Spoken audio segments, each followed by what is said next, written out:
Muy bien. Vamos a desarrollar el día de hoy un resumen ejecutivo de lo que es la certificación ambiental en el sector transporte y comunicaciones, el caso más emblemático del sector, como es el de Gloria Amazónica. Ni siquiera Chicheros, el aeropuerto que han dicho que se va a construir en tiempo récord, es tan importante, porque aquí se afecta una decena de pueblos indígenas y porque el proyecto tiene una duración de 20 años y porque el proyecto tiene una inversión de más de casi 100 millones de dólares, ¿cierto? Entonces es un proyecto importante y queremos recordar acá que el procedimiento de certificación ambiental se ha iniciado el 4 de abril de 2019. Ese día ingresó por la ventanilla única el estudio de impacto ambiental. Pregunta: ¿ese día comenzaron a elaborar el estudio de impacto ambiental? ¿Sí o no? No, porque como hemos explicado, la evaluación ambiental tiene una etapa anterior a la presentación del estudio de impacto ambiental, que es la propia elaboración de la línea de base social y ambiental y del propio estudio de impacto ambiental, en sus componentes sociales, ¿sí?, ambientales, ¿sí? Y luego de tener esta información a través de talleres informativos, talleres rurales, recién puedo construir esto que es el estudio de impacto ambiental. ¿Pero eso bastará? No. Tendré que tener los términos de referencia aprobados por la autoridad para poder desarrollar esta elaboración de este impacto ambiental. ¿Pero eso bastará? No. Requeriré que la autoridad me haya aprobado un plan de participación ciudadana. ¿Sí? Y vamos a verlo en un momento. Entonces, la próxima vez que les pregunte si esa evaluación de estudio de impacto inicial empezó el 4 de abril de 2019, ustedes van a decir que no, porque evidentemente hay un periodo, un proceso de evaluación que vamos a ver en un momento. Siguiente. Lo primero que usted debe comprender, y ya debe saberlo casi de memoria, de soñar con esto, es ¿qué cosa es el proyecto de Gloria Amazónica? ¿Alguien me puede decir a estas alturas?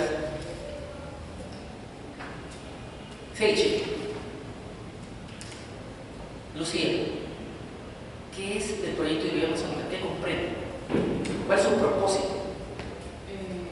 Ofrecer distintos servicios como el traslado, o sea, facilitar la navegación a lo largo de bueno, todo alcanza varios ríos, por eso estamos hablando. Y así como proveer información para facilitar también el navegación. Efectivamente. El gran propósito de esta hidrovía amazónica es permitir la navegación de los principales ríos amazónicos para conectar al Perú con Brasil. ¿Y eso qué significa? Que el Perú se va a conectar también con el otro océano que está al costado de Brasil, que se llama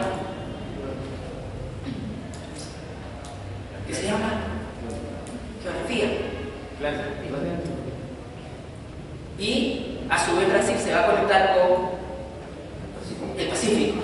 O sea, la meta de la hidrovía amazónica es conectar dos partes del continente y dos océanos para permitir el comercio internacional.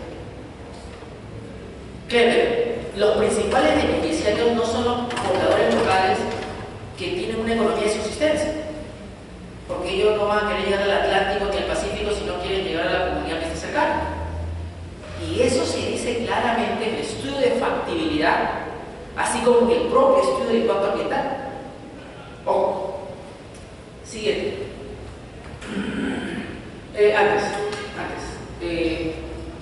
Vamos a recordar que los componentes principales del proyecto de hidrovía amazónica son el registro de niveles de agua de ríos en 3 estaciones, el sistema de información para navegación en ríos, el dragado de apertura y mantenimiento en 14 zonas, 13 malos pasos y un canal de acceso y quitos, y el río de Trompo, Quirumas del canal de navegación.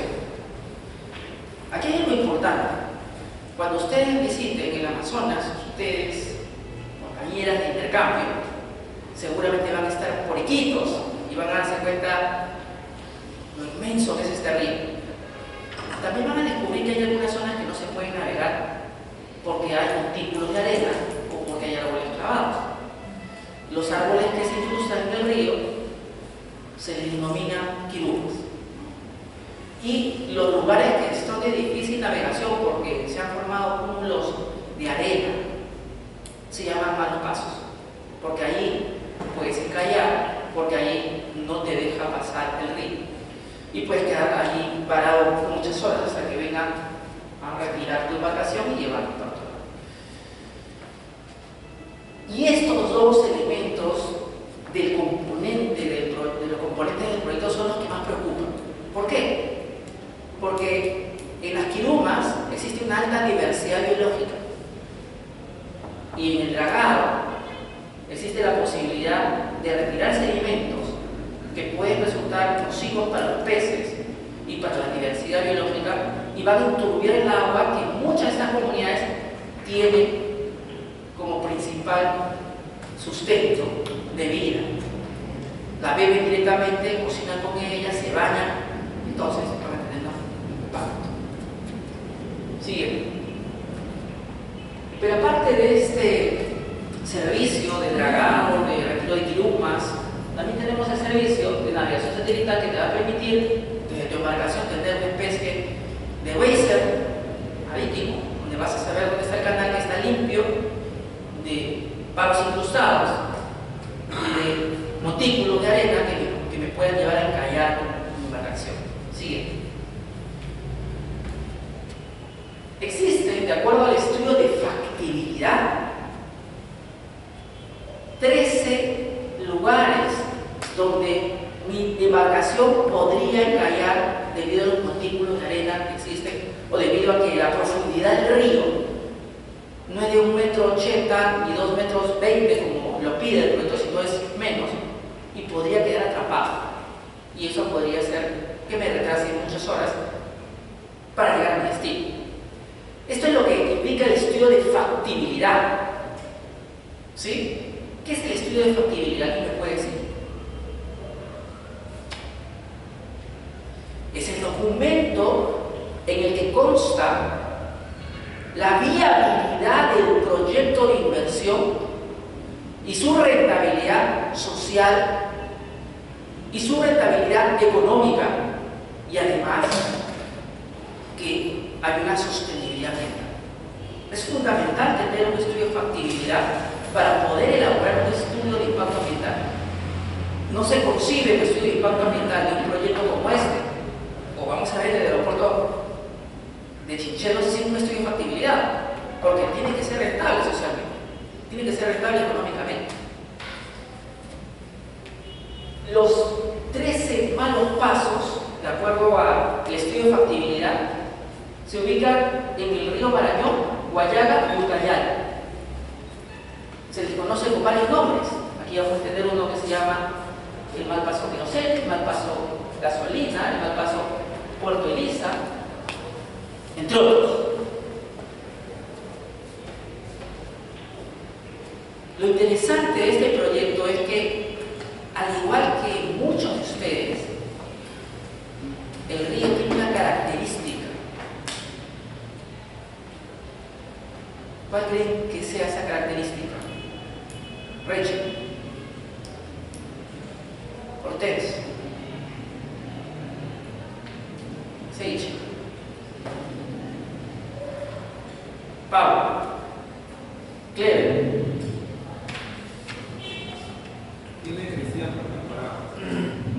He dicho que se parece a usted, o sea, es impredecible, o sea, como su compañero. Es impredecible, o sea, no puedo determinar cómo se va a comportar el río a lo largo de los siguientes años porque puede cambiar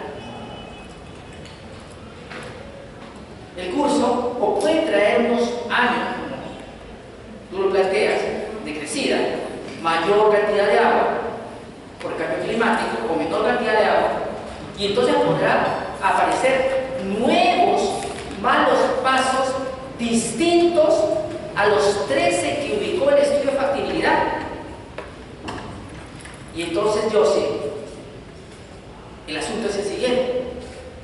Este es un proyecto de inversión donde la naturaleza me cambia el escenario inesperadamente. Si es que me aparecen otros 5 nuevos pasos o más, y ya no tengo 13 que tragar, sino 19, el estudio de impacto ambiental aprobado podrá ser utilizado como certificación ambiental para dragar, limpiar esos nuevos malos pasos, ¿sí o no?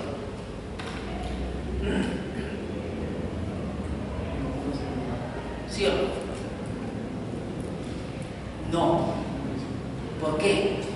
Y no se olviden, porque el estudio de impacto ambiental se basa en el estudio de factibilidad, y el estudio de factibilidad solo ubicó en el 2010 13 malos pasos.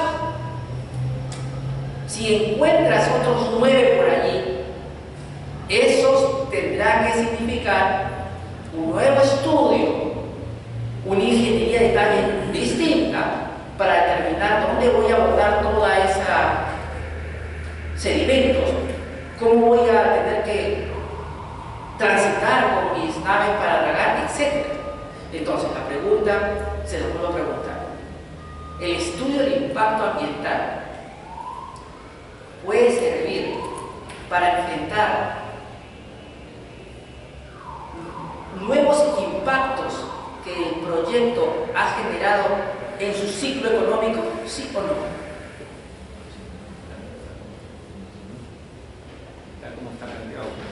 Cualquier estudio de impacto ambiental podría ser utilizado para enfrentar nuevos impactos ambientales que se están desarrollando durante el ciclo del proyecto, ¿sí o no?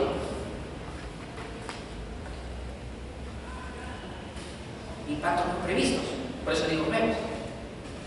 No, porque el estudio de impacto ambiental por definición tiene una función preventiva, y para prevenir tengo que saber qué pudo haber aparecido para poder evitarlo, para poder prevenirlo, para poder mitigarlo, para poder compensarlo y eventualmente indemnizarlo.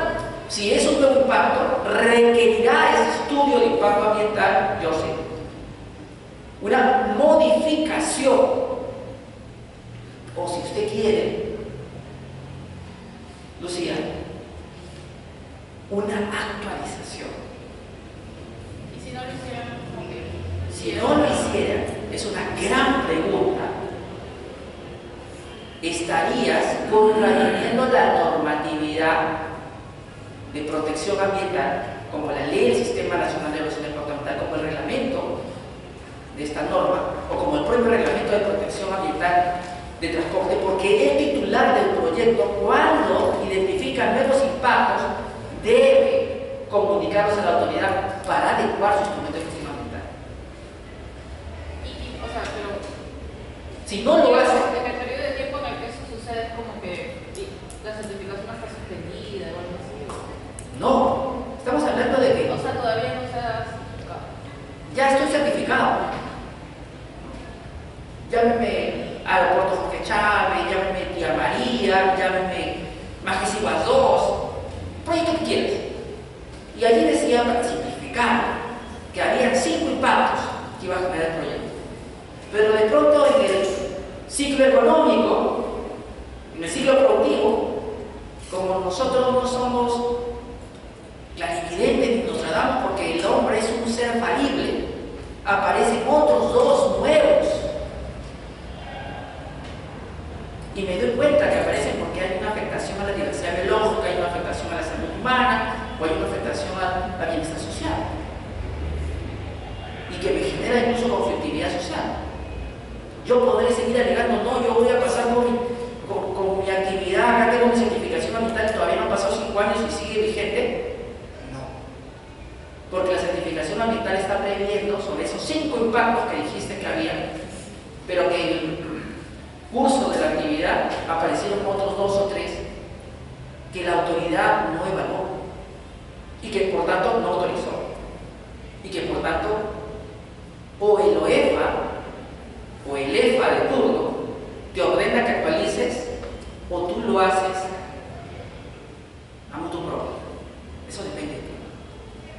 ¿Sí? Retomando. Sí. Que quede claro. Ajá, exacto. O sea, esta actualización o modificación igual naturalmente que está sujeta a evaluación y aprobación de la autoridad. Efectivamente. Una modificación de un estudio de impacto ambiental va a seguir el mismo procedimiento administrativo que sigue una certificación ambiental al comienzo. Lo propio va a pasar con una modificación de impacto ambiental. Actualización y modificación siguen el mismo procedimiento. No va a cambiar. No podría por qué cambiar. ¿Por qué tendría que yo hacerle un procedimiento más fácil? Pero ¿y si no se aprueba? Si no se aprueba, no podría continuar con mi actividad porque estoy generando impactos negativos al ambiente y a la salud de las personas. Y por lo tanto, se suspendería mi actividad hasta que yo regularice mi certificación ambiental. Claro, Seichi, tú me dirás, ¿y esos cuántos ejemplos hemos visto? Efectivamente, nuestras autoridades ambientales les ha temblado la mano y nunca lo han hecho, pero que no lo hayan hecho no quiere decir que no se pueda hacer. Tu pregunta. No, más que nada, en todo caso se perdería la eficacia de la certificación ambiental, más no se consideraría, no sé, inválido. Lo que pasa es que la certificación ambiental es un acto administrativo que nunca tiene firmeza, siempre es provisional. ¿Por qué siempre es provisional? Porque a través de sus programas de vigilancia y monitoreo de los impactos que genera mi proyecto de inversión, estoy retroalimentándome para luego de 5 años actualizarla. O sea, ese instrumento de gestión ambiental está condenado a actualizarse al 5º año. Pero como la propia reglamentación de la ley del CIA señala que la autoridad puede ordenar de actualización, quizás sea antes. Entonces, en rigor, la certificación ambiental es un acto administrativo de naturaleza provisional, no es firme. Porque la firmeza la tendría que dar la naturaleza de las cosas, que es que la naturaleza no cambie, que esté pétrea y que no se mueva y que usted no respire y que seamos seres inanimados que no cambien. Y la diversidad biológica y el ser humano no puede hacer eso. Los impactos sociales y ambientales son difíciles de prever. Queremos hacerlo y ahí está. Y de fondo, antes de pasar a la siguiente idea, una cuestión fundamental. Tu pregunta, Seichi, va de la mano con tu pensamiento occidental, bajo el cual la razón y la técnica tienen que explicarme todo y darme todas las respuestas. Y sin embargo, no siempre puedo dar todas las respuestas a todas las preguntas que me genera la vida social. No puedo determinar los impactos totales que me genera un proyecto porque no tengo la tecnología, no tengo el conocimiento o no conozco. Y les voy a poner 2 ejemplos emblemáticos. El DDT y el asbesto, cuando salieron, no sabían que eran cancerígenos y se utilizaron masivamente. Y generó un grave problema de salud pública en Estados Unidos. Entonces, yo no tenía conciencia de que eso iba a generar esas enfermedades. Lo propio ocurrió Marie Curie. ¿Qué estaba investigando? ¿Alguien lo sabe?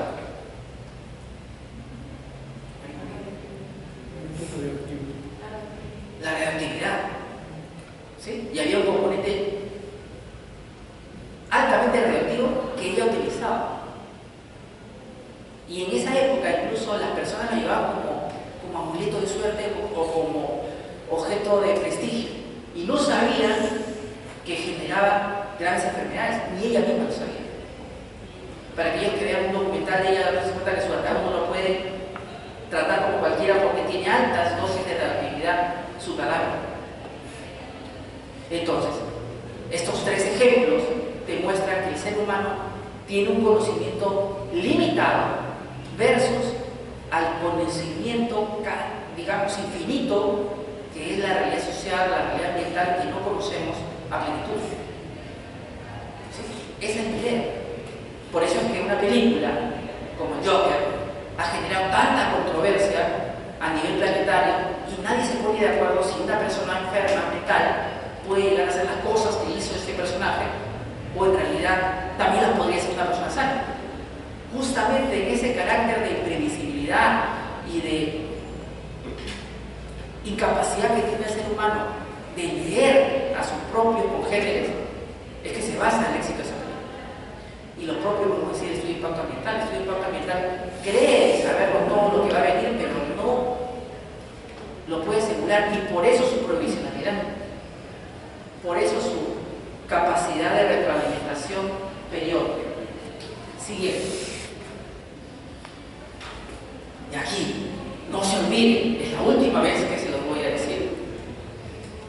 Para hacer un estudio de impacto ambiental requiere un estudio de factibilidad. Y aquí les estoy trayendo un documento auténtico, no me he inventado la diapositiva, es la carátula del estudio de factibilidad, que es de miles de páginas.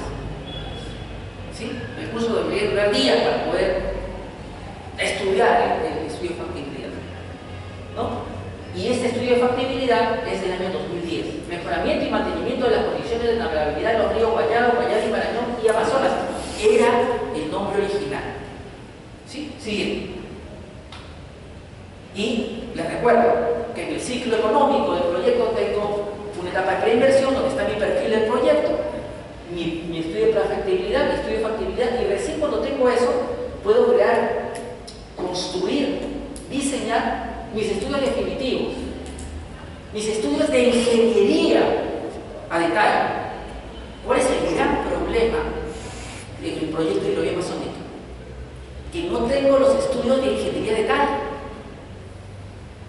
No tengo las características aprobadas de cómo van a ser mis embarcaciones que van a tragar, ni dónde voy a llevar y cuánto voy a llevar de mis sedimentos a un determinado lugar que tampoco conozco cuántas toneladas va a resistir. O sea, el estudio de ingeniería de detalle me responde eso, las cantidades. ¿Cómo voy a hacerlo? El estudio de factibilidad es una panorámica. Es una panorámica. Básicamente es como decir que tienes tu celular de cuántos píxeles es para cuando tomas una foto. Esa en Estados Unidos entonces, ¿de cuántos? 8 dice. Y Rachel, ¿el tuyo de cuánto? 32, profesor. Bueno, 8 sería como el estudio de factibilidad que me da suficiente claridad para saber qué cosa estoy haciendo, quién está adelante, etc. Pero lo que yo requiero es, para construir algo, es el detalle que me ofrecen los 32 de Rachel. Y es lo que no tengo. Y es el gran problema del estudio de impacto ambiental de la hidrovía amazónica, que no tengo estudio de ingeniería de detalle. Sí. Dígame. ¿No se pueden regresar a la anterior diapositiva? Vamos a regresar a la anterior. No, esa, la carátula. No, me gusta que quería saber, no, o sea, no recuerdo como que quién estaba a cargo del estudio de factibilidad. Igual me llama la atención que no dice CENSA, ¿era? El estudio de factibilidad es un documento que se concesiona a un tercero. El Estado no lo puede hacer. Y hay un concurso público y alguien lo gana. Y aquí es HQ Ingenieros el que hace el estudio de ingeniería hidráulica o el estudio de factibilidad. ¿Sí? Me parece que esa es la pregunta que quiere ser respondida. Y no puede ser necesariamente que la empresa que hace el estudio de impacto, ambiental sea el estudio de factibilidad, porque pueden haber años. ¿Sí? Aquí lo interesante y la pregunta que me estás haciendo recordar, que Clever seguramente la hubiera hecho, o yo sí, es si el estudio de factibilidad debió ser objeto de participación ciudadana con los principales afectados por el proyecto. No dice que es rentable socialmente. Consúltalo. Pero consúltalo, digo, en términos de participación ciudadana intercultural. En esos términos. ¿Qué dice la gente? ¿Verdaderamente necesitamos un hidrovía amazónica? ¿Verdaderamente necesitamos meter 100 millones para que traigan nuestros ríos y para que entre el comercio de Brasil, que en verdad no es tan importante? ¿Verdaderamente necesitamos llegar al Atlántico con todo nuestro comercio que tenemos cuando somos un país que la mayoría de productos nos importan? Necesitamos gastar 100 millones, casi 100 millones de dólares para eso. Esas son las cosas que deberíamos debatir de la sociedad civil y que demuestran que los estudios de factibilidad, este estudio, si no me equivoco, costó alrededor de más de $1 millón. No fue poca cosa. Pero no importa el dinero, claro. Lo importante es que se legitime y no hubo participación ciudadana. Entonces, la gran pregunta aquí, en el tema de derechos civiles y derechos humanos es, ¿no deberían los estudios de factibilidad, como el caso del aeropuerto Chinchero, que tanto reclama el gobierno, o el caso del proyecto de Amarilla, o el caso de Conga, o otros casos, los estudios de factibilidad antes de que se concesionara el sido objeto de debate para evitar los conflictos sociales que tenemos, que las personas que son las afectadas se empoderen y se apoderen de este proyecto, entre comillas, de desarrollo que el Estado les vende? Esa es la gran pregunta. ¿O es que dejamos que los profesionales y técnicos tomemos decisiones por los que no saben leer y solo tienen primaria y secundaria? Por cierto, no he podido imprimir todos los estudios de factibilidad ni demás documentación, pero en la encuesta que se hace, incluso la propia consultora en la EIA señala que la mayoría apenas terminó la primaria de las personas que van a ser afectadas. Lo máximo que algunos llegan es a media de secundaria. Estamos hablando de personas que tienen otras necesidades que ser cubiertas y tú le dices que el transporte y el comercio es lo más importante en sus vidas. Estamos hablando de personas que sus hijos sufren de desnutrición, que tienen enfermedades estomacales, que tienen enfermedades vinculadas a vectores vinculados al mosquito, a los zancudos, tienen otra realidad, que toman un agua que los contamina y que los enferma de enfermedades estomacales. Tienen otras necesidades, pero les decimos la economía masónica es lo primero. Entonces, me gustaría aquí, con ustedes, entender para quién es necesario, quiénes son los grandes beneficiarios. ¿El país? ¿Se pudo hacer algo más con esos 100 millones? ¿Casi 100 millones? No lo sabemos. Vamos a ver. No se olviden de este gráfico, ciclo económico del proyecto. Así estés en Francia o estés en Perú, es el mismo. Una etapa de preinversión, inversión y posinversión. Todo el estudio de factibilidad está en preinversión. Y el estudio ¿y por qué preinversión? Porque supone que el Estado te da el estudio de factibilidad. Yo no lo hago, me lo estás dando. Sigue. De acuerdo al Sistema Nacional de Inversión Pública, ese estudio de factibilidad solo puede tener 3 años de vigencia. ¿Sí? Entonces, si se pasa ese plazo, tengo que actualizar. Y una de las preguntas en clase que hay que reconocer, la clase también es investigación, ¿sí? No es repetir todo lo que todos los años decimos, sino profundizar, ¿no es cierto, Cleo? Esto no fue igual que el año pasado. Y vamos a ver, con documento en la mano, ¿sí? Se aprobó el estudio de factibilidad y se actualizó. Sigue. Lo primero que hay que decir es que tanto el reglamento de protección ambiental del sector transporte como el reglamento de la ley del Sistema Nacional de Evaluación de Impacto Ambiental señalan que el estudio de factibilidad es un requisito necesario para elaborar el estudio de impacto ambiental. No hay discusión. No hay discusión. Quizás donde se están metiendo por la zona gris es que el estudio de ingeniería de detalle no se exige expresamente ni en el reglamento del CIA ni en el propio reglamento de transporte, pero sí se exige en el reglamento de certificación global. Ojo. ¿Sí? Y bueno, también hay que aplicar el tema de la técnica. Si no tengo el detalle del proyecto, ¿cómo voy a medir los impactos totales de manera eficiente? Máxime si nuestro conocimiento, ya sabemos, es falible. Como la ciencia es falible. ¿Por qué ustedes piensan que la ciencia es precisa? No es precisa. Nunca lo fue ni lo quiere ser. Siguiente. Este es el estudio de factibilidad. El resumen, que básicamente son unas cientos de hojas. Si a ustedes les dolió la cabeza lo que yo les pide el informe de las opiniones técnicas, no vean el estudio de factibilidad, porque el estudio de factibilidad es hasta acá y ¿sí? Y entonces, este es el estudio de factibilidad donde encontramos un punto 1.9 que habla sobre el impacto ambiental. O sea, el estudio de factibilidad efectivamente señala que hay un impacto ambiental, a grosso modo, que tiene que ser objeto del estudio de impacto ambiental. Siguiente. También habla de los riesgos, de la sostenibilidad del proyecto y especialmente de la rentabilidad social y económica. No hay tiempo para poder explicar en detalle el estudio de factibilidad, pero quiero que se queden con la idea. Siguiente. Y acá, la investigación. La investigación es encontrar el documento que prueba la afirmación. Es ubicar la fuente directa, no la fuente secundaria. A mí me encanta la doctrina, especialmente la filosofía,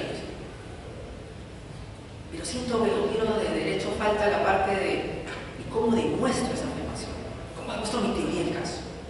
¿Sí? Y es fácil hablar, pero difícil probar. Entonces aquí yo les pruebo que ese estudio de factibilidad efectivamente fue aprobado mediante el informe 1014-2012 MTC raya 09.2 del 16 de agosto del 2012. ¿Sí? Ahí está el informe que lo aprueba, ¿no?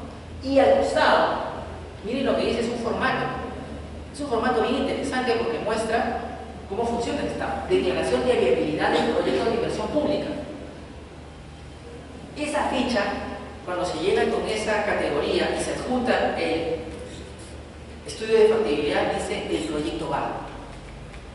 De hecho, como un ejercicio práctico podríamos hacer el ejercicio de pedir el estudio de factibilidad del aeropuerto Chichen. Y de hecho, existe. Si no, no habría la posibilidad de hacer la concesión y la certificación ambiental del impacto. Existe.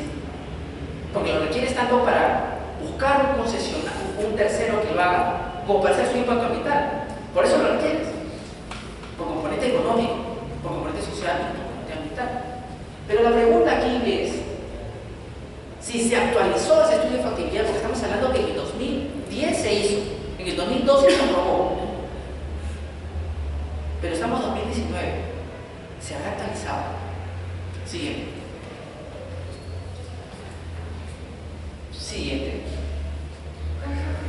¿Será la idea?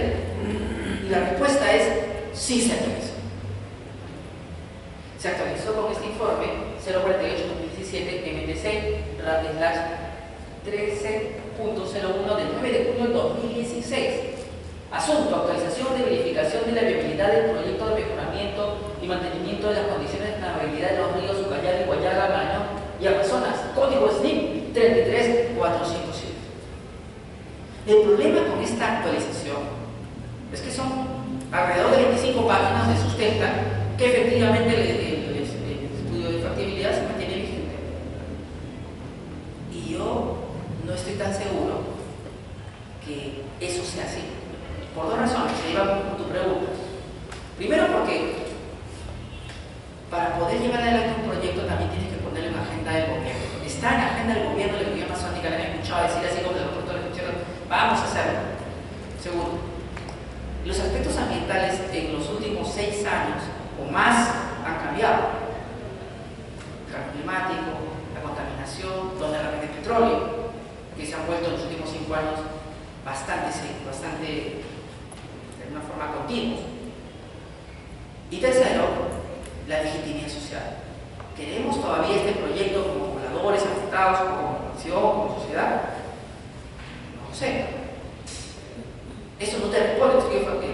La actualización simplemente dice, bueno, he visto que todavía lo requerimos, y un funcionario, acá está, define si va o no el proyecto. No el ministro, sino un funcionario de tercer nivel o segundo, dice, se actualizó.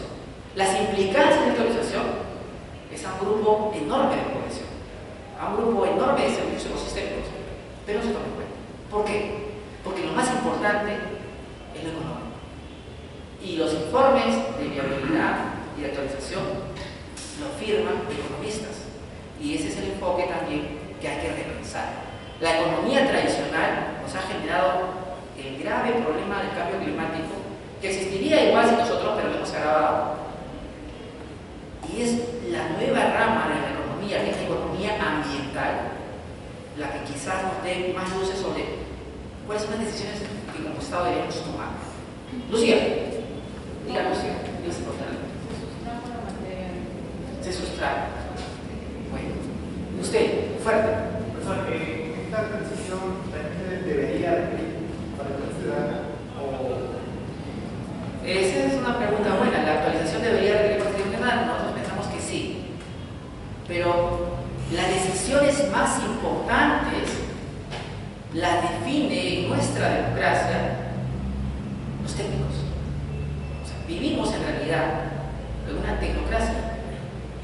Porque quien define qué aeropuerto construye o qué hidrovía o qué carretera hago, finalmente son un grupo de burócratas en el MEF, en el sector correspondiente, y no necesariamente es lo que las personas están reclamando. Como yo les contaba, en la hidrovía amazónica hay un montón de comunidades que requieren salud, educación, transporte para ellos, no transporte de cargas, sino transporte. Y esas demandas no son atendidas a la velocidad que sí son estos proyectos. Entonces ahí tenemos un divorcio. ¿Podríamos hacer las dos cosas a la vez? Sí. El problema es que no lo hacemos a la vez, lo hacemos después de que haya un conflicto. Sigue. Aquí está. Ahí vamos a tu pregunta, no quiero cortar la idea. Debido a que nadie consultó y nadie ha hecho participación sobre el estudio de factibilidad, los pueblos indígenas cuando concursaron el proyecto para que una empresa lo haga a través de proinversión, se opusieron, porque era una gran sorpresa para ellos que iban a ver todo ese proyecto y nadie les había preguntado. Se opusieron. ¿Pero cómo se opusieron? ¿Con platones, con marchas? No, usando lo que la facultad nos enseñaba, una acción de amparo para que se les consulte el contrato de concesión de la hidrovía amazónica y sus términos de referencia del estudio de impacto ambiental. ¿Y qué creen? Ganaron. O sea, la deficiencia que tenía el Estado al no socializarlo generó resistencia, pero no paralizó al proyecto, sino hizo que fuera socialmente conocido. Lo cual está bien, me parece que la consulta previa por eso es una oportunidad para cuando no se socializó una decisión estatal que tiene un impacto ambiental, económico y social, pueda ser conocido. Ahí el valor de la consulta previa. Si ustedes me dijeran a qué se parece más la consulta previa, probablemente a un mecanismo de democracia directa no prevista en su curso de ciencia política, pero es democracia directa. Porque son los propios pueblos del Estado que llegan a un acuerdo sobre una medida que los afecta y firman un acuerdo. Es como un nuevo pacto social, estimado Clero, un nuevo contrato social. Luca estaría contento, Rousseau estaría contento, Gorky estaría feliz, Habermas diría, efectivamente, la democracia es este discurso y tal. Bueno, la consulta previa es eso. Por eso es que uno no encuentra la razón por la cual se opone, que es el momento de conversar y de dialogar y de que los mejores argumentos venzan a los que no son tan buenos. ¿Ibas a preguntar algo? ¿Alguien iba a preguntar qué? Sí, bueno, hace ya varios minutos que se preguntaba usted quiénes son los beneficiarios.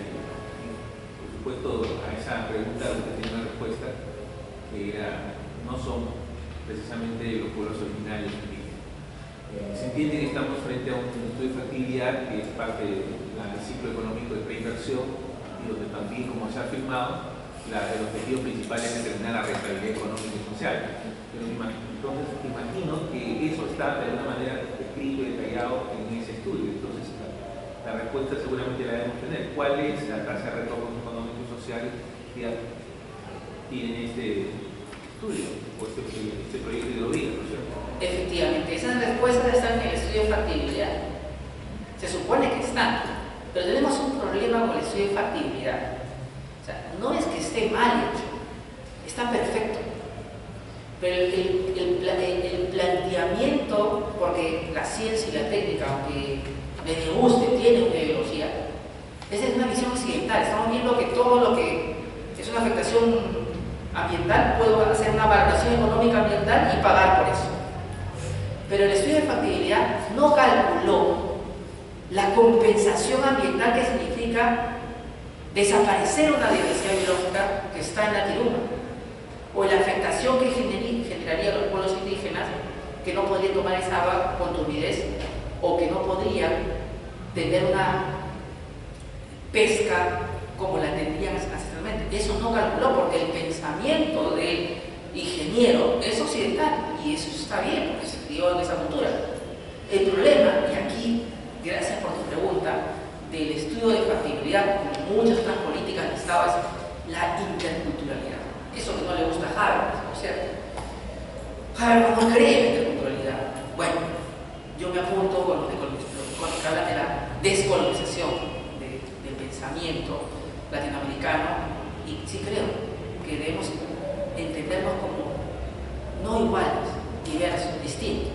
Pero no solamente porque Rachel tenga otro color de piel que yo, Tex tenga un cabello distinto al mío, eso no es lo importante, sino lo fundamental es el pensamiento.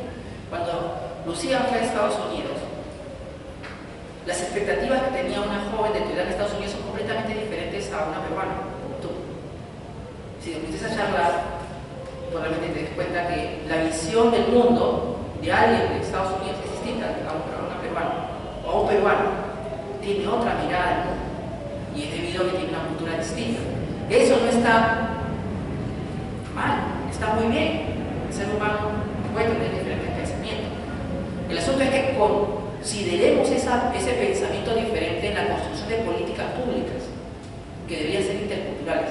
Y eso a propósito de una película que les obligo, pero mejor les recomiendo, les exhorto, les imploro que vean. La Revolución y la Tierra es una gran película que muestra el problema del Perú profundo, del Perú como Estado. Te explica la conflictividad social como la conocemos hoy día. ¿Por qué? Porque marca una descripción de lo que fue la reforma agraria en el Perú y por qué se debió. No fue algo que quisieron los gobernantes. Los campesinos obligaron a la reforma agraria. Y los grandes gamonales, los hacendados, ya sabían que tenían que cambiar, pero no quisieron cambiar.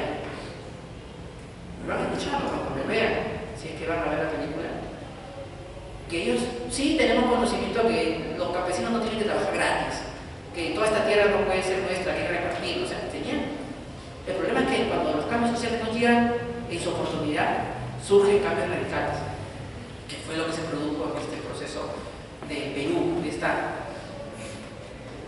Le dicen Revolución Peruana porque es la reforma agraria más radical del continente, sin que hayan habido muertos como los hubo en Cuba, como los hubo en México, como los hubo en otros países. Tanto Bolivia como Perú tienen reformas agrarias que, como nacieron de abajo, tienen una falta de esa parte revolucionaria, entre comillas, tradicional, donde hay afectados y asesinados. No más de 100 personas fallecieron en esta reforma, producto de los enfrentamientos, que es una cifra bajísima para otros contextos, ¿no? Cuba, por ejemplo, fue terrible y no funcionó. La reforma de Perú tampoco funcionó. Pero ¿cuál es lo importante que nos dejó la reforma agraria? Nos cambió culturalmente. Hizo que nos diéramos cuenta que había un indio, que había un campesino, que había otro Perú profundo, e hizo lo que Matos Mar denomina aquí en Lima el desborde popular. Si muchos de nosotros estamos acá estudiando, me incluyo, es porque mis abuelos, que eran campesinos, pudieron mandar a mi padre a un lugar de Lima para que estudiara la única carrera que podía, porque tenía poca educación militar. Y de pronto yo después, como tercera generación, llego a la universidad. Y esa es la historia de muchos de nosotros que pasamos por la universidad. Ese desborde popular no se hubiera producido sin la reforma agraria. Entonces, resumiendo, la reforma agraria fue un probablemente fracaso económico, discutamos eso, pero lo que no falló en la reforma cultural. Lo que nos falta hoy día es entender que eso todavía no ha acabado, que el otro, como pueblo indígena, como provinciano, como distinto al de Lima, la capital, de Trujillo, Arequipa, tiene también que ser considerado en el momento de construir lo que denominamos desarrollo. ¿Sí? Y para cerrar, hacia los 80, cuando Alan García, mi estimada Lucía, estaba abordando, existía un libro que se llama Los 12 Apóstoles, donde la mayoría de grupos económicos del Perú era de Lima. Hacía unos años, 2012, se publicó otra vez este libro, Los 12 Apóstoles, y ya no son totalmente capitalinos. Hay 6 capitalinos y hay 6 provincianos. O sea, eso se produjo producto pues de los cambios que hubieron en 70. Entonces, por eso les invito a ver esta película que marca un momento en la historia del Perú fundamental. El primero es probablemente la independencia del Perú. El segundo probablemente sea la guerra con Chile, que nos mata. Y el tercero es la reforma agraria. No seríamos los mismos sin ese proceso.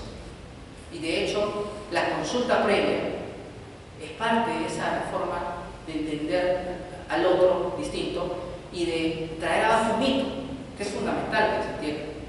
El mito que el Perú es mestizo y que podemos hacer que todos seamos de alguna forma una sola nación. No se puede. Somos muchas naciones y han pasado 500 años y el mestizaje solo funciona en la costa. El arte y la selva siguen siendo originarios, siguen siendo indígenas, siguen teniendo sus propias costumbres. Entonces hay que eso repensarlo para poder entender por qué es importante la consulta previa y por qué no es una pérdida de tiempo y por qué es un diálogo necesario. Siguiente. Y para hablar de esto, tengo que documentarlo. ¿Qué ha dicho el Ministerio de Cultura sobre el río y los pueblos indígenas? Ha dicho que existe una relación espiritual entre el río y estos 13 pueblos indígenas que fueron objeto de consulta previa. ¿Quién no lo dice el profesor? Lo dice la autoridad experta en pueblos indígenas. Dice que para los pueblos indígenas el río es el lugar donde las personas que han muerto producto de ahogamiento viven. Dice que en el río están sus dioses. Dicen que el río es una deidad. Dicen que en el río existen otros mundos.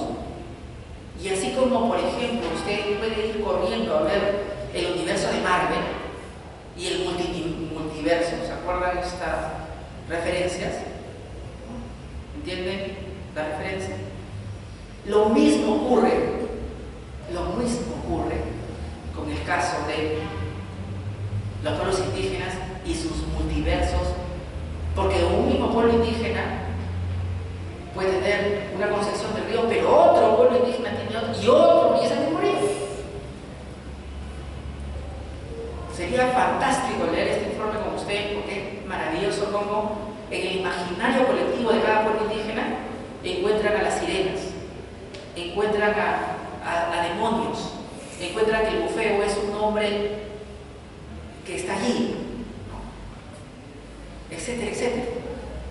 Toda una serie de cosmovisión y de un mundo mítico que no resulta atractivo para usted porque, claro, estoy acostumbrado a leer a Batman, a Guasón, no sé, dígame usted que lee y le diré de dónde se ha formado. La mayoría de nosotros somos occidentales, por lo tanto nuestra identidad está pegada a Europa, a Estados Unidos, a Inglaterra. Me incluyo. El investigador no se puede excluir del campo de estudio. Es también parte del problema y por eso es que cualquier cosa que escriba, Lucía, tiene tu ideología. No puedes evitar, se impregna, está aquí. Siguiente. Producto de entender que hay que hacer consulta previa y que hay que ponernos de acuerdo con los pueblos indígenas, el Estado, en este caso el Ministerio de Transporte y Comunicación, y los pueblos indígenas se ponen de acuerdo en el contrato de concesión, cláusula por cláusula, y los términos de referencia en cómo va a ser este impacto ambiental. Esa ha sido, y es hasta la fecha, la mejor consulta previa hecha, porque son cerca de 80 acuerdos a los que se ha llegado. Solamente hay un desacuerdo, Rachel. Vamos a ver cuál es. Siguiente. Antes.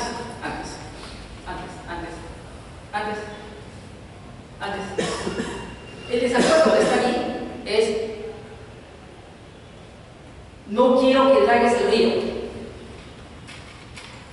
Miren, los pueblos indígenas lo que te dicen: ya tú haz tu ordenamiento de navegabilidad, haz lo que tú creas conveniente, pero no me dragues el río. O sea, 80 acuerdos. Y lo que se supone que iba a ser lo fundamental, que era el dragado del río, ellos no lo aceptaron.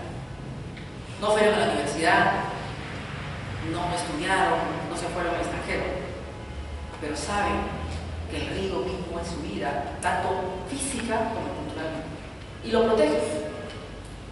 Es interesante esta forma, y eso lo hicieron en contra de su recomendación de sus asesores. Porque tú dices: oye, hay que soltar algo, si tengo una negociación. No, irreductible, no se puede soltar. Muy bien. Y a veces aprendes mucho más de aquello que no fueron a la universidad. Siguiente, 2 veces. ¿Por qué pensamos que la universidad está el conocimiento para resolver un problema? No necesariamente está acá. Siguiente. Después de este proceso de consulta previa, se suscribe el contrato de concesión en 2017, se aprueban los términos de referencia en este transporte y comunicaciones, se actualizan los acuerdos, y luego de eso pues ya sabemos que con los términos de referencia aprobados, el consultor va a SENACE con la autoridad de transporte ambiental para decirle: oye, voy a empezar mi elaboración del estudio de impacto ambiental, pero para eso requieres de un plan de participación ciudadana, más conocido entre nosotros como PPC. Y ese plan de participación es el que tenemos acá. Un plan de participación ciudadana se sustenta en un informe, como lo tenemos acá, de la autoridad, que dice todo lo que está en el plan de participación ciudadana, que va desde la elaboración hasta la evaluación misma. ¿Eso qué? ¿Sí? Está correcto. Van a haber talleres informativos, van a haber talleres de audiencias públicas, etc. ¿Sí? Siguiente. Y acá está el plan de participación, para que vean que el índice es bastante detallado. Y lo que más se subraya acá es el enfoque intercultural y el enfoque de género. Pero a veces, como las palabras, inclusive, a veces no les crees a las palabras sino a los hechos. Y una cosa es escribir que voy a ser intercultural y enfoque de género y todo lo demás, y otra cosa es hacerlo. Por eso es que para mí, algunas audiencias, algunos actos administrativos son simulados, no son reales, son formales nada más. Siguiente. Todavía no, profesor, así que no sé por qué se tocan. El estudio de impacto ambiental, luego de haberse aprobado el plan de participación ciudadana, los términos de referencia y que se te haya acompañado, recién se puede elaborar. ¿Ven? Ahora ya tienen su primera versión de estudio de impacto ambiental, y ese es el que ingresa por la ventanilla única en abril de 2019. ¿Sí? ¿Sí? Sigamos. Sigamos rápidamente la carpeta. Ahora sí. En los textos de certificación ambiental dicen: aquí empieza el proceso de certificación ambiental. Ustedes saben que aquí no empieza. Empezó hace mucho antes. Sigue. Y aquí está, ¿no? El Ministerio del Ambiente dice: tengo antes de la elaboración se aprueba el procedimiento de clasificación, que es un estudio de impacto ambiental detallado, la aprobación de los términos de referencia y la aprobación del plan de participación ciudadana. Y luego de eso lo presentas, te lo admito, y yo te acompaño como SENACE, como autoridad de transporte, para hacer el estudio de impacto ambiental respectivo. Siguiente. Se admite el estudio de impacto ambiental, pero en este caso tuvo observaciones de admisibilidad. ¿Qué observaciones pueden ser? Resulta que la evaluación del SENACE es en función de los términos de referencia que están aprobados y las normas ambientales que son vigentes. Si no cumplen lo que está allí formalmente, te observo. Una vez que has levantado eso, recién prosigues.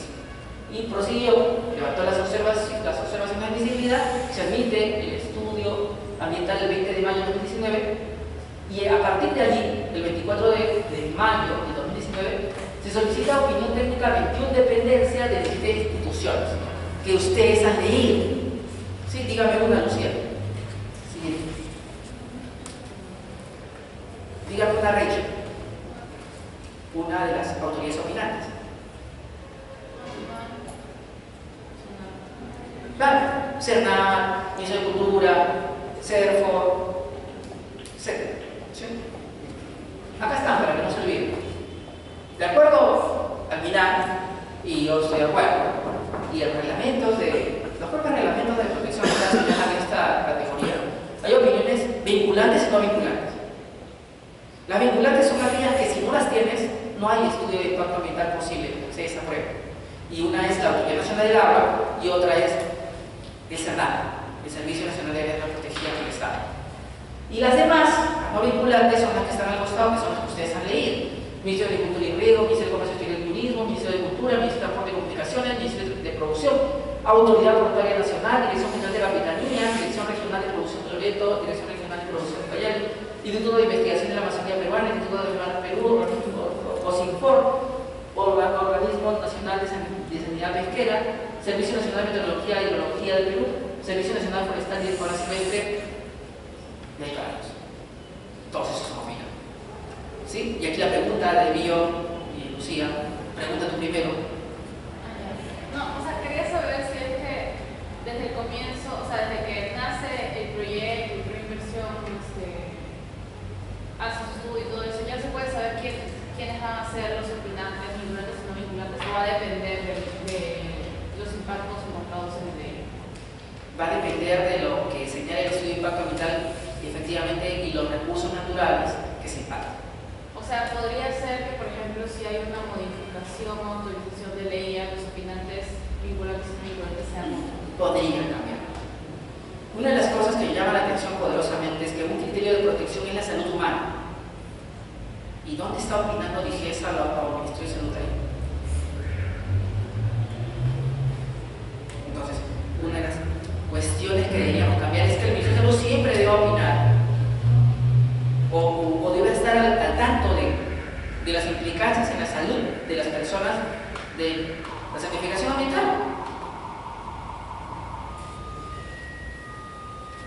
Sigue. Las audiencias públicas, agosto de 2019. ¿Sí? ¿Estamos avanzando? ¿Sí? Ya se dieron las opiniones técnicas, ya hemos pedido opinión técnica, ¿cierto? A los vinculantes y no vinculantes, ¿cierto? En mayo, las audiencias son en agosto, junio, julio. Tuvieron 2 meses para opinar y muchos de ellos lo hicieron. La pregunta acá es, ¿corresponde que le socialicen a las personas que están yendo a la audiencia pública las opiniones técnicas que ya se dieron entre mayo, junio y julio y principios de agosto, sí o no? Cortés, ¿sí o no?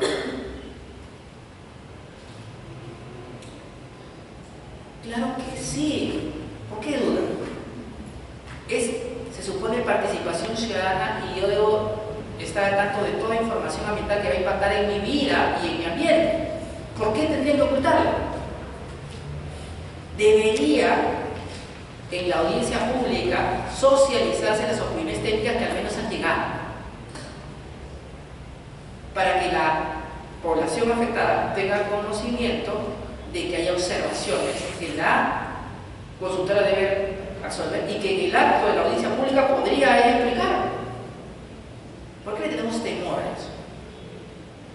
¿Sí? Hay un tema que me parece que el diseño de certificación ambiental está defectuoso y estamos hablando en un momento crucial, así como creo que en el ámbito cinematográfico vivimos un momento especial porque hay hasta 4 películas que van a marcar historia, 2 de Perú y otras 2 que van a ver, los temas que brindan.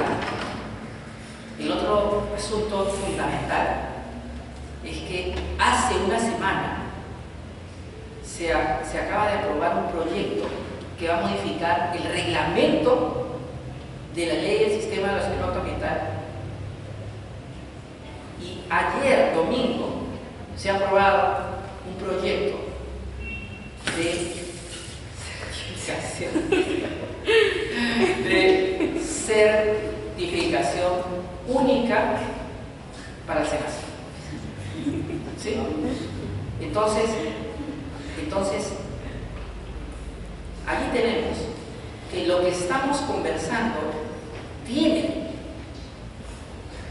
una importancia, porque quizás en participación ciudadana podamos decir, esto no va a pasar, esto no va a pasar. O de repente, si le gusta, lo digo, no, mejor que no sepamos las opiniones técnicas. Siguiente. Ya supimos, cuando leímos el informe de audiencias públicas, ¿se acuerdan?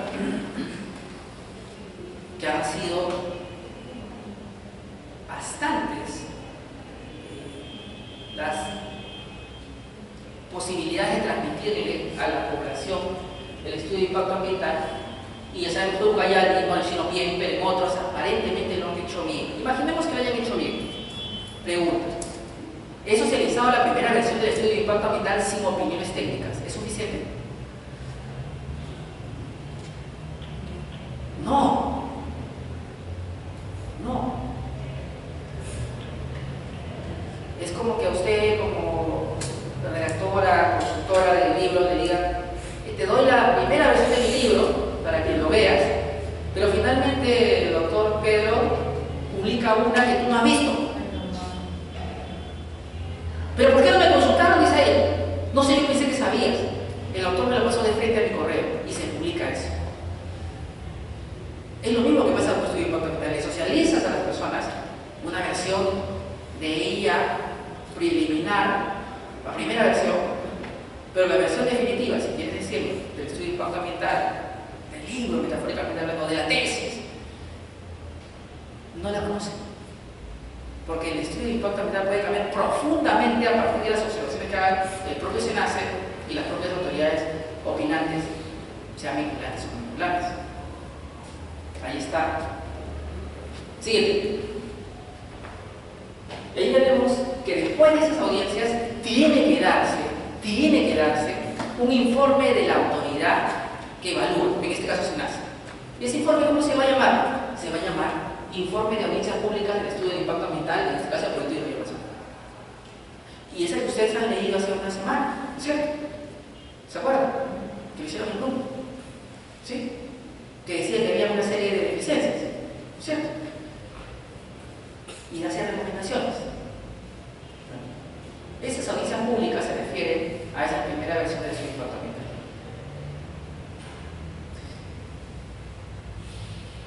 $30 días después de la última audiencia, acaba la participación ciudadana.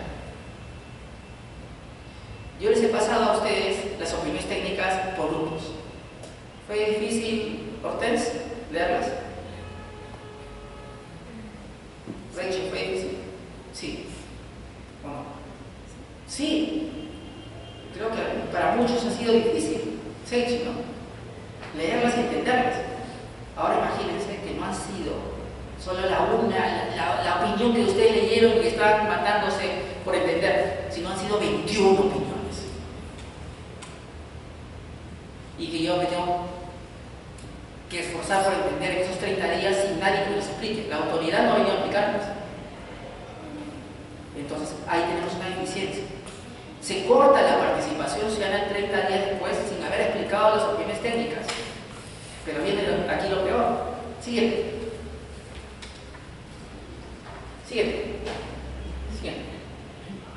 Que después de las audiencias y este informe, se corre el traslado al administrado, o sea, al que está haciendo el estudio de impacto ambiental, para que las observaciones que han sido dadas en participación ciudadana en las audiencias públicas sean levantadas, pero además, en otro informe, ojo, guárdense, otro informe aparte, que se llama Informe de Observaciones al Estudio de Impacto Ambiental del Proyecto de Hidrovía Amazónica, del 9 de octubre de 2019, ¿qué día estamos hoy? O sea, hace unos días. O sea, es ahorita. Lo último. El SENACE te hace conocer sus observaciones. recién. Esas observaciones van a poder ser socializadas ante la población afectada en audiencias públicas, ¿sí o no? No, porque como ya le indiqué, terminó la audiencia pública, 30 días para que tú des tu opinión, el SENACE luego hace su informe de audiencias públicas, luego saca su informe de observaciones y te adjunta todas las opiniones técnicas de todos los sectores que ustedes ya han leído. Hay una verdadera participación ciudadana. Es auténtica participación ciudadana. Yo pienso que no, pero yo por eso les hago leer a ustedes los documentos por su cuenta. No quiero que se lleven lo que yo pienso, sino que ustedes saquen su propia conclusión a partir de lo que leo, no de lo que yo les digo. Yo pienso que no, porque la población necesitaba que le expliques, necesitaba que le cuentes cómo son estas observaciones. Y cuando lees estas observaciones que las acabo de terminar hoy día, te encuentras con la sorpresa de que el propio SENACE le dice al consultor, al que hace el estudio de impacto ambiental, tú quieres hacer para que te dé una certificación ambiental para más de 13 malos pasos. Yo no lo voy a hacer. Ese era un bonito debate que podías hacer en la audiencia pública. ¿Por qué me quieres encalentar la posibilidad de otros dragados aparte de los 13? Y el SENACE lo dice. Solo 13. Si quieres hacer nuevas dragados, tendrás que hacer una modificación de estudio de impacto ambiental. Pero aquí viene un tema interesantísimo. El MTC, en este informe, señala lo siguiente: no, cuidado, SENACE. Para las obras obligatorias, hay obras obligatorias en este proyecto de hidrovía amazónica, es para lo que está haciendo el estudio de impacto ambiental. Las obras adicionales no se incluyen. No, los nuevos dragados. Eso no está siendo objeto de análisis. ¿Es correcto eso? No, porque cuando haces un estudio de impacto ambiental tienes que medir los impactos totales. Y hay un principio que se dice indivisibilidad. Lo expliqué acá. Integridad. O sea, yo no puedo partir el proyecto en función de sus componentes. Yo tengo que verlo como una totalidad. Porque si yo parto el proyecto por segmentos, no voy a tener conciencia de los impactos totales. ¿Me explico? ¿No? Imaginemos que el metropolitano que usa usted o el tren eléctrico que usa por ahí alguien de ustedes, que se va a San Juan del Lurigancho. El estudio de impacto ambiental solamente tiene abarcado lo que está en Lurigancho. Y otro lo que está por la Avenida Arao. No se puede. Es un solo proyecto. No es que las obras adicionales son las que están en Grado. No, es el mismo proyecto, no es que sean dos. Y entonces el SENACE le dice eso al MTC. Oye, MTC, tú no te metas, porque aquí las certificaciones por los 13 malos y todo está incluido. Entre otras cosas. ¿Qué más le pide el SENACE? Oye, ¿y tu estudio de ingeniería de detalle? ¿Cuánto? ¿Para cuándo? Y entonces uno va descubriendo que las observaciones que hizo la propia gente en la propia audiencia pudieron haber sido mejor sustentadas si la propia autoridad las decía. Y entonces, para ir concluyendo y cerrando esta clase, el momento de hacer audiencias públicas complementarias, para no quitar las anteriores porque cuanto más participación es mejor, sería este. O hago audiencias complementarias en esta etapa, ya conozco todas las observaciones, que son cientos, no son unas cuantas, de la propia autoridad. O desde el principio las audiencias públicas van acá. ¿Cuál quieres tú? Pero no puede haber una que diga no hay más audiencias públicas. Porque en el momento que conozco la verdad, en el sentido estricto de lo que implica el estudio de impacto ambiental, sus deficiencias y cosas por mejorar, es en esta etapa. Aquí realmente empieza la verdadera participación social. No diría que lo elimines del otro lado, podría ser interesante, pero yo creo que más productivo y económicamente más eficiente sería si pongo aquí la audiencia pública. Y a partir de ahí explico todo. Y a partir de ahí soy intercultural. Siguiente, ya terminamos con eso. Esta clase es la última que hacemos en hidrovía. Pablo se ha ido, ha donado el huir. ¿Sí? El siguiente, atrás. Ajá, atrás.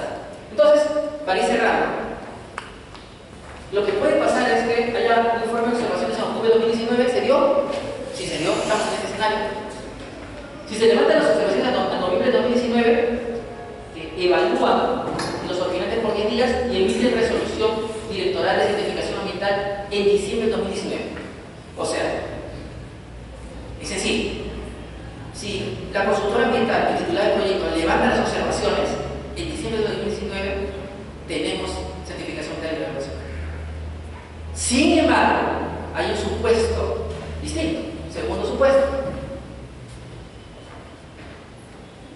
El escenario 2 es que haya una ampliación en el caso por requerimiento de información complementaria. Esto es que de pronto la autoridad opinante, el levantamiento que tú has hecho no le satisface y pide información complementaria.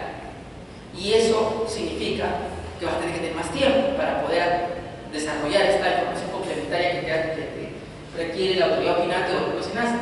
En ese escenario, la resolución de emisión de certificación ambiental será marzo de 2020.